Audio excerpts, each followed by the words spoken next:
आजादी सहाफत पर पाबंदी किसी सूरत कबूल नहीं। बोल की बंदिश पर बोल इंतजामिया के साथ खड़े हैं एमक्यूएम पाकिस्तान के रहनुमाओं का रद्द अमल। प्रेस कॉन्फ्रेंस के दौरान खालिद मकबूल सिद्दीकी ने कहा कि यह वक्त मिलजुल कर साथ चलने का नाम है। सैयद अमीनुल हक बोले, एमक्यूएम रोजे अव्वल से आजादी सहाफत की हामी रही है। जियो, बोल या दूसरे चैनल्स पर जब भी पाबंदी लगी, एमक्यूएम सहाफियों के साथ खड़ी रही है। मैं समझता हूँ कि आज़ादी राय पर कदम बिल्कुल नहीं लगना चाहिए। तो बोल पे मुझे नहीं पता है किन वजूहात की वजह से पाबंदी लगाई गई है। मेरा ख्याल है पाबंदी लगाना कोई मसले का हल नहीं है।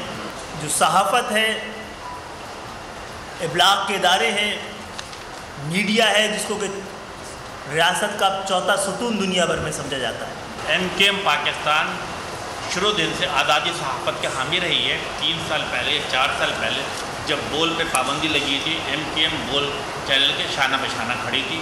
तो जब जब मीडिया के ऊपर रब लगाने की कोशिश की है, एमक्यूएम पाकिस्तान हमेशा अपने सहाफ़ी भाइयों बोल एक बार फिर नंबर 1। सब्सक्राइब करें और बेल दबाएं ताकि कोई खबर रह न जाए।